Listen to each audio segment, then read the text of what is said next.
back in for another part 3, and getting into this. We're going straight. I just got done recording the other part. Let's just get straight to this one. Straight through. Okay, just got the key to the wine cellar. Gonna read these two notes because one of them is really long, so I didn't have time to read any of them. In the last part, I would have gone over time. So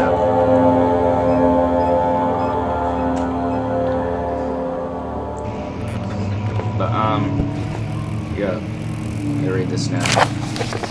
Regarding closing of the wine cellar, Wilhelm and his fools. Mentioning Wilhelm again. Wilhelm and his fools have endangered my research long enough with their absent-minded handling of the human vessels. The sheriff is keeping a watchful eye on the force and is killing my trusty servants. It's just a matter of time until they follow the trail to Brennenburg. I need to lock Wilhelm and his men up to avoid further investigation from the public. The wine cellar will therefore be sealed off until the matter has been handled. Either the king's men leave or they will starve. Whatever comes first, they can rot for all I care. Maybe I will feed them some wine. It would, in a sense, solve both of my problems. What are his two problems? His servants are being killed by the police, by the sheriff, and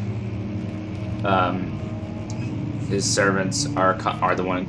His Wilhelm and his men who are working for him. Wilhelm and a couple of other men are working for him, and according to Alexander, aren't doing a very good job. Those are his two problems. So he's going to try to kill them. But it said solve both of my problems. How could that solve both problems? His servants are still going to be getting killed. So how is he going to fix that problem by feeding them wine? What is the wine going to do? Poison them? And how does he get his servants back? That's the question. And we'll get into that sort of story a little bit later. So we're going to go out here. And here's this other note talks about the Gadarism. It's another theory. It's kind of like another theory about who the Gatherers are. But yeah, they're called the Alexander servants are the monster seen in the game. We'll come to a little bit later. Heard some noises from them, but they're called the Gatherers. So we're gonna read this note. Alstad and Brennenburg Castle, 1881. Local folklore. Another region rich with lore is Alstad, deep within the East Prussian woods. For centuries there have been stories surrounding the hamlet and its neighbor, Castle Brennenburg. The quiet forest-clad mountains, dressed with scattered lakes, is as picturesque as can be, albeit the area is haunted by the dark. Ask any local and you will hear proof of the widespread superstition. All travelers should indulge themselves in such conversations, since it will certainly serve as exciting entertainment. All of them have their own twist on the tales, but there are some motifs that keep reappearing. The Gatherers. This story reaches all the way back to the time of the 30 Years' War. It is said that soldiers who abandoned their duty got lost in the cold, dark woods and were forever damned to roam the grounds. Their bodies, rot by their tainted souls, have left them disfigured and empty of essence. Many have cited them over the years and described them as horrid revenants. They move silently through the woods, shying away from any beholder. They are called gatherers as they seem to follow some ambition to steal living creatures. It is their prey which can be heard struggling inside damp burlap sacks, dragged behind them, which reveal their presence. What dark scheme do they follow? A visit undone. Heinrich Cornelius Agrippa, the well-known erudite, visited Alstad at the start of the 16th century. He resided in the local inn for a fortnight as he looked for remnants of kingdoms past. During his stay, all the prominent members of society paid notice, and he is mentioned in many records of the time. One day, he went to investigate a burrow in the northwestern glades, only to never be seen again. Heinrich is known to have passed away in Grenoble some 10 years later. He dismissed the notion of ever visiting Alstadt, which makes you wonder what really happened. Who was this mysterious man who visited the sleeping hamlet in the woods, and what happened to him? The immortal Baron. Here we get to Alexander here. The Baron of Brennenburg lives a reclusive life with his family at his castle nearby, Alstadt, and like most those of noble birth, rumors are inherited alongside with the title. Researching the history reveals little before the castle was consumed by fire in the late 16th century.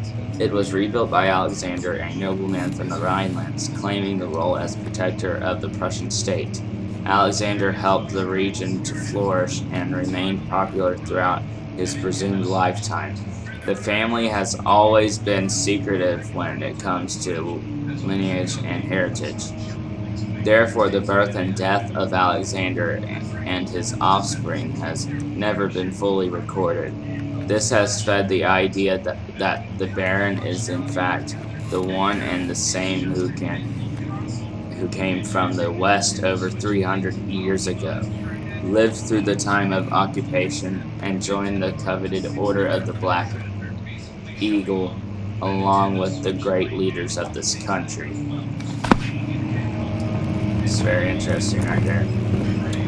So we're gonna go and we can go through the store now. They unlocked it for us. So we have to go down here. Here's where we get a glimpse. Here we go. Whoa. And there's a secret. If you go back here, I'm gonna grab this chair too. This is a hallucination, so they can't actually attack.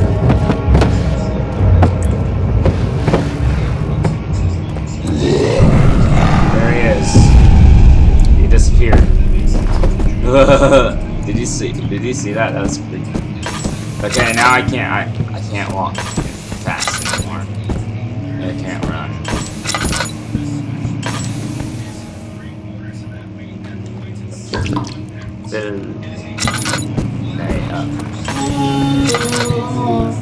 Ooh, that's surprising.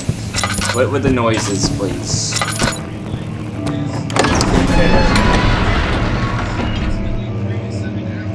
I heard another creaking. The statues were praying, gazing into the darkened ceiling. The statues in the tomb that Daniel was in, perhaps? Oh, what is this? Oh! What could be causing that?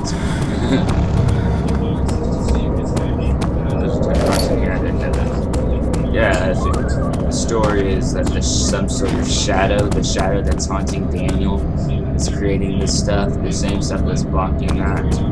I got the key now, going down to the wine cellar.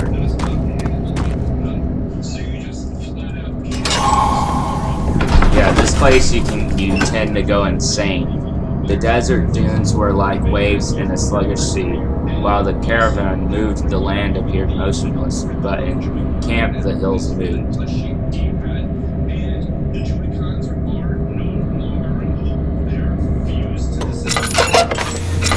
You want to have the filled lantern in here because this place is dark and it causes your sanity to go down a lot. Flashback. This is Wilhelm and his men, by the way. Where did the Baron go? Who cares? He left us enough wine to last us a lifetime! Or at least until tomorrow!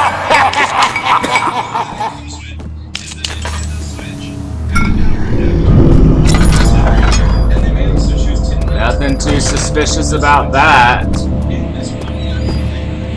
Or this is where he passes out. There's no oil left in the barrel. Here we go.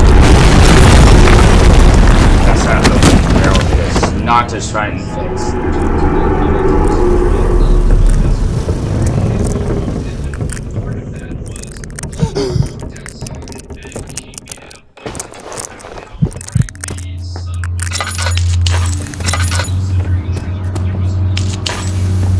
And my sanity is not going to be doing too well. I thought I usually have more oil. I feel like I'm missing some oil. Like I don't remember some of the places. It's been a long time since I've actually played the full game. There's a custom story mode, and I play the custom story sometimes. But I haven't played the actual games. Do an actual playthrough.